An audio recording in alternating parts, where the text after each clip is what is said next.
What if the galaxy's greatest law, the one protecting every child across the stars, was suddenly silenced by politics? What happens when one species refuses to accept that silence, even if it means standing alone against the universe? This is the story of courage without calculation, of humanity's unshakable vow to protect the innocent no matter the cost. If you're new here, please subscribe to the channel and show some love with a thumbs up by liking the video.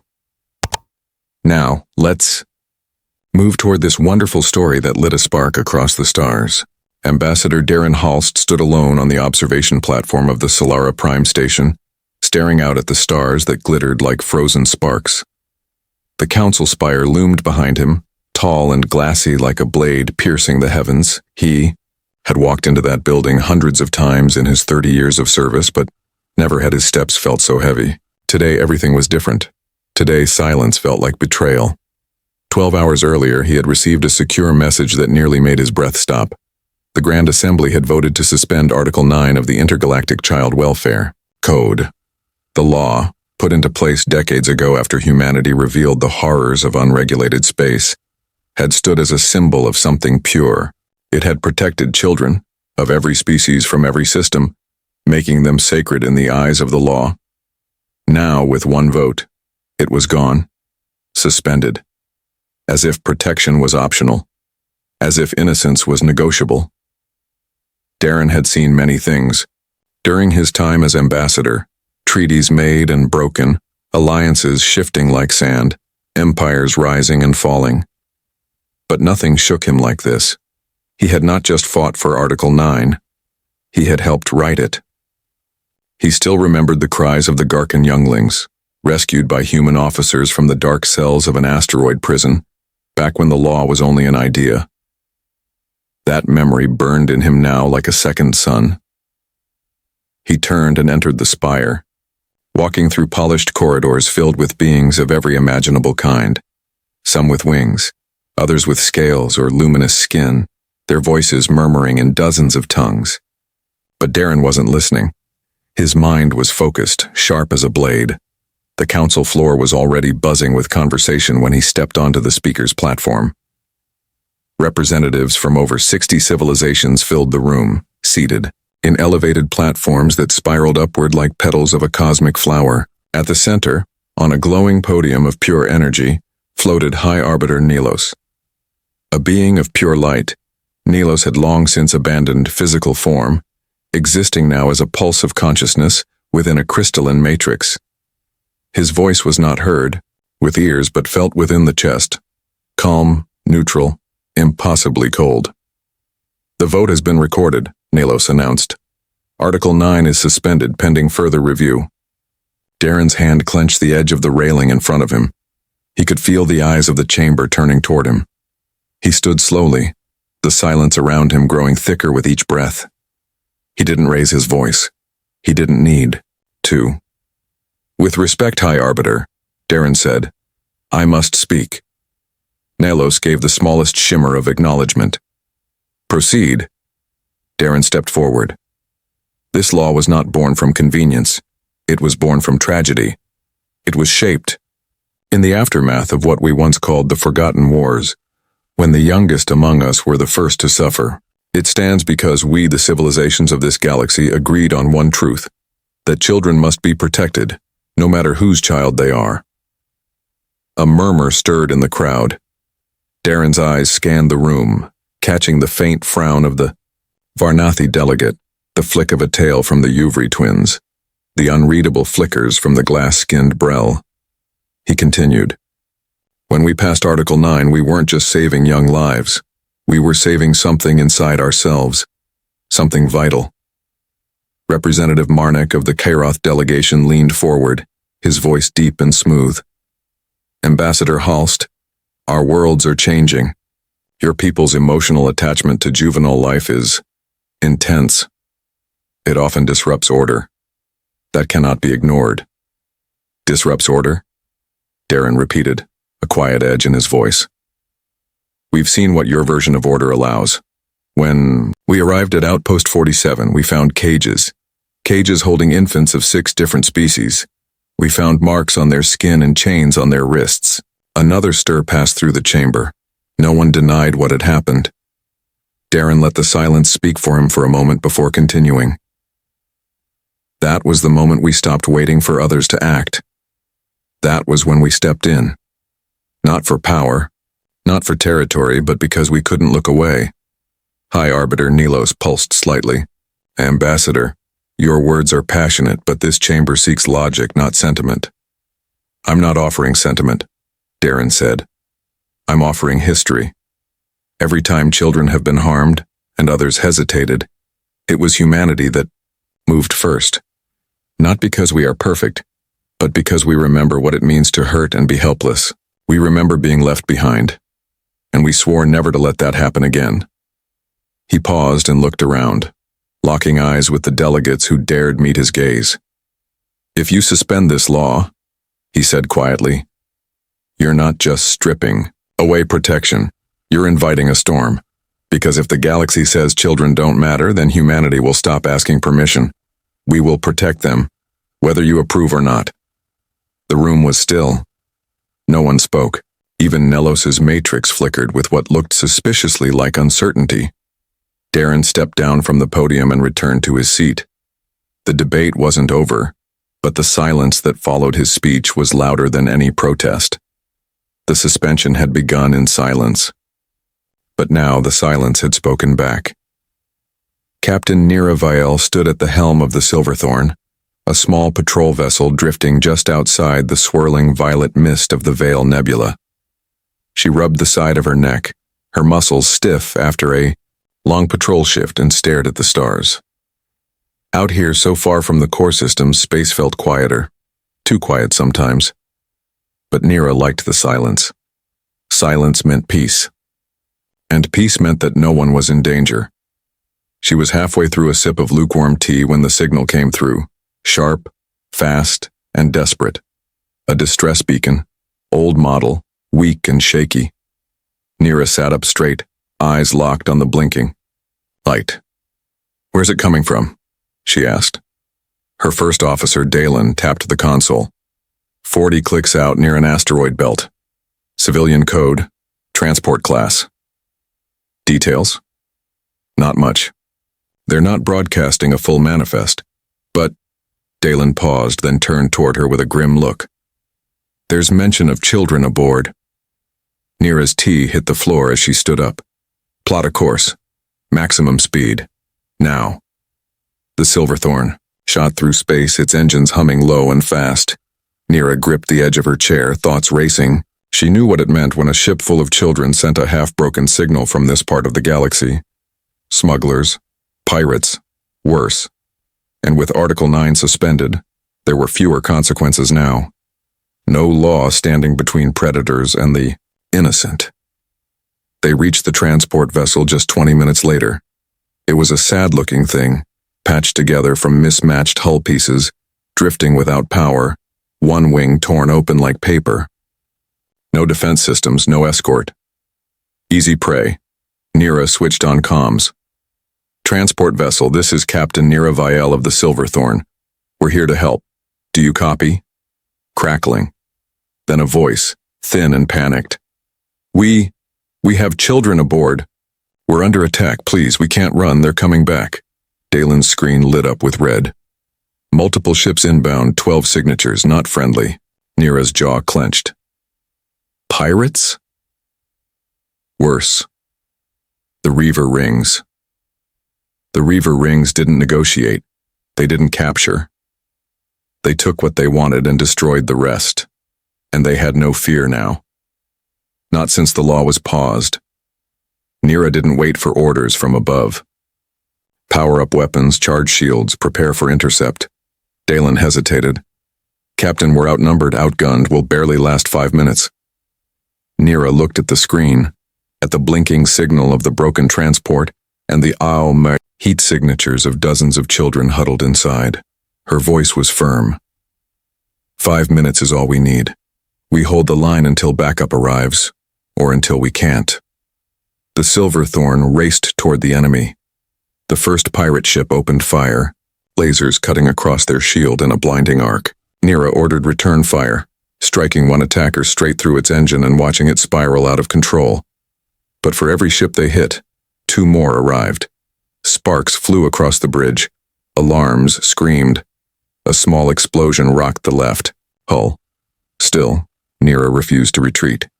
"We can't keep this up," Dalen said, gripping the side of his chair as the ship shook again. "They'll break through." "They can break through us," Nira said, "but they won't reach that ship." More hits. The Silverthorn's shield dropped to 20%. Fires started in the lower decks. A crew member screamed, and still, they fought. Then, something unexpected happened. The pirates, realizing their prey was not as defenseless as they thought, began to hesitate. One ship turned away, then another. A third tried to flank the Silverthorn but was shot down before it could reach the transport.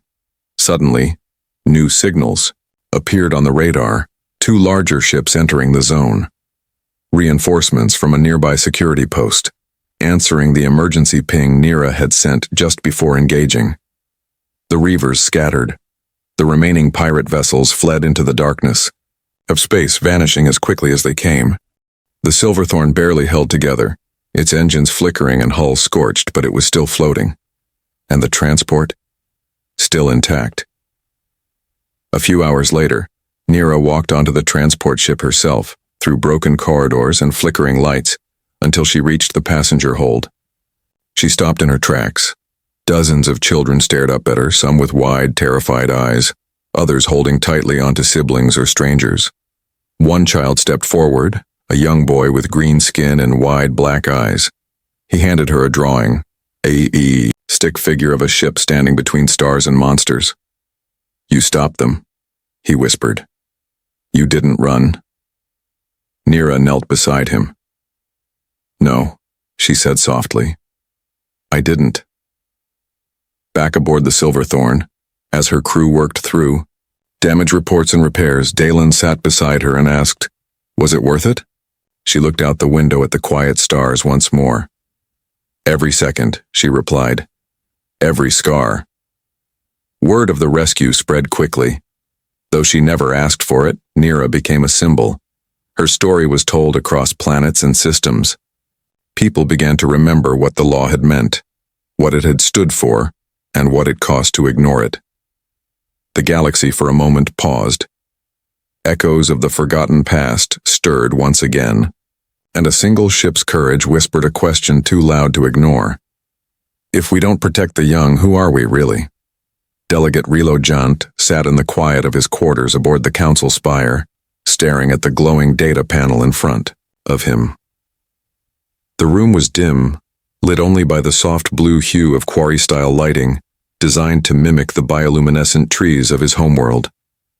Outside his window, the stars hung still, silent as always. But tonight, Rilo heard something else. Something unspoken. A whisper.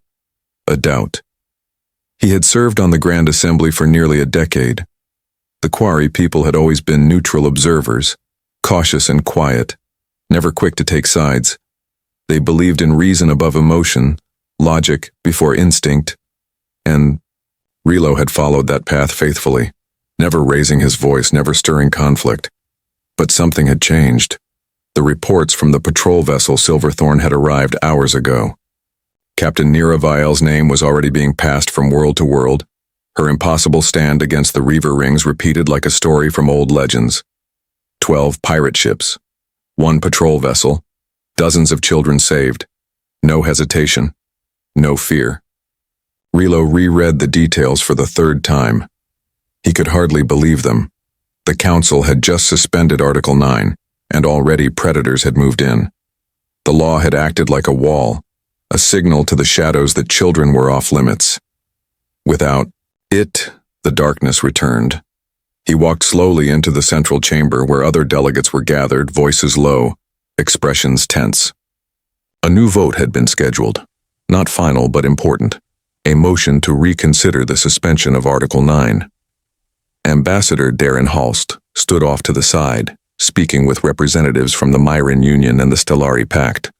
His voice was calm, but his eyes were sharp. He saw Rilo and gave a respectful nod. Rilo hesitated, then walked over. "I've been reading the reports," Rilo said simply. Darren nodded. "You're not the only one." "I remember your speech." Rilo continued, his voice softer. "You said that humanity acts when others won't. I didn't agree at the time. I thought you were being dramatic." "I wasn't," Darren said. "I was being honest." Rilo looked down. "There was a time when I would have called your people reckless, uncontrolled. But now?" He thought of a memory, long buried, but never forgotten. Years ago, a plague had swept through a border colony on Quarry space. Rilo had been young then, just a medical assistant on his first off-world post. The disease had spread quickly, especially among the young. Most species had pulled their teams out to avoid infection. Only the human medics had stayed. They wore homemade suits, took turns sleeping in corridors, and held the hands of dying children even when they knew the cure might never come. Rilo still remembered one of them, a nurse named Ellen, who had held a Quarry infant against her chest for hours because the child wouldn't stop crying unless it felt a heartbeat. Ellen had fallen sick days later. She didn't survive, but the child did. "I've seen what your kind will do for children," Rilo said quietly. "I've just forgotten what it meant." The chamber lights dimmed slightly, signaling the session was about to begin. Delegates returned to their seats, murmurs fading into silence. High Arbiter Nelos appeared above the central podium once more, his crystalline form pulsing with quiet energy. "The motion has been brought forth," Nelos said. "Discussion is permitted before voting resumes." Rilo stood up slowly. He had never spoken during a major session. He was known for silence, for observation. But now his voice filled the chamber. "Fellow delegates," he began, "I was one of those who voted for the suspension. I believed that the law had grown too powerful, too emotionally driven. I thought we were preserving balance, but I was wrong." Murmurs moved through the chamber. Rilo continued. "I speak today not for my people, but for the memory of one child. A child who survived a disease because someone not even of my kind, refused to abandon her. I speak because we have seen what happens when the law falls silent. We saw it aboard the Silverthorn." He paused, letting the weight of his words settle. "This is not about politics. It is not about who controls the council chambers. This is about what kind of galaxy we are building. One where the young are protected or one where they are preyed upon while we debate in circles." The room held its breath. Even Nelos's matrix dimmed for a moment, as though reflecting. Darren looked across the floor at Rilo, a flicker of gratitude in his expression. The Quarry delegate sat down. For the first time in his life, he had taken a side, and it felt right.